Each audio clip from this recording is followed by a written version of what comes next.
जय महाकाल मेरे प्रिय मित्रों, इस कथा को पढ़ने से मिलेगा कई हजार वर्षों की साधना का शुभ फल। वरुथनी एकादशी व्रत कथा। युधिष्ठिर बोले, हे भगवान, मैं आपको नमस्कार करता हूँ। वैशाख मास के कृष्ण पक्ष की एकादशी का क्या नाम है, उसकी कथा क्या है, आप विस्तार पूर्वक मुझसे कहिए। श्री कृष्ण कहने लगे, ही राजेश्वर, इस एकादशी का नाम वरुथनी है। यह सौभाग्य देने वाली, सब पापों को नष्ट करने वाली तथा अंत में मोक्ष देने वाली है। इसकी कथा यह है कि प्राचीन काल में नर्मदा नदी के तट पर मांधाता नामक राजा राज्य करता था। वह अत्यंत दानशील तथा तपस्वी था।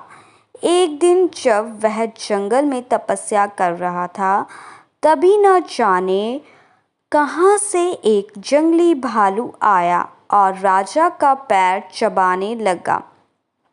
राजा पूर्ववत अपनी तपस्या में लीन रहा।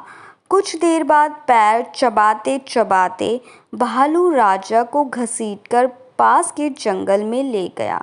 राजा बहुत घबराया, मगर तापस धर्म अनुकूल उसने क्रोध और हिंसा न करके भगवान विष्णु से प्रार्थना की। करुण भाव से भगवान विष्णु को पुकारा। उसकी पुकार सुनकर भगवान श्रीहरि विष्णु प्रकट हुए और उन्होंने चक्र से भालू को मार डाला।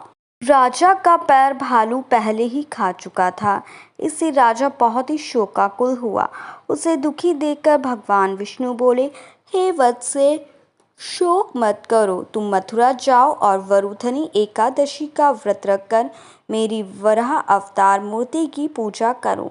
उसके प्रभाव से पुनः सुदृढ़ अंगों वाले हो जाओगे।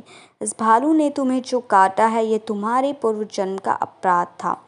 भगवान की आज्ञा मानकर राजा मांधाता ने मथुरा जाकर श्रद्धापूर्वक वरुथनी एकादशी का व्रत किया।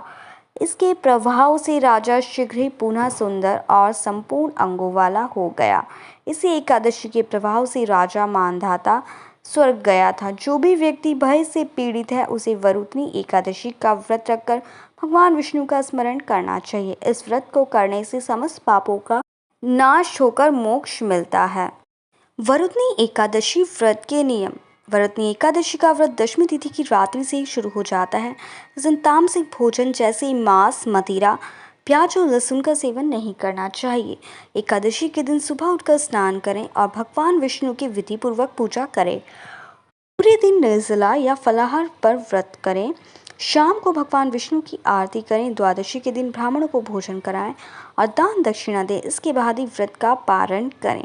अगर वरुथनी एकादशी के दिन गलती से आपने चावल खा लिया है, तो उसका नकारात्मक प्रभाव कम करने के लिए तुरंत भगवान विष्णु से अपनी भूल के लिए क्षमा याचना करें और उसका क्षमता के अनुसार दान पुण्य करें। इसके बाद एकादशी का व्रत पूरी श्रद्धा और विधि विधान से करें।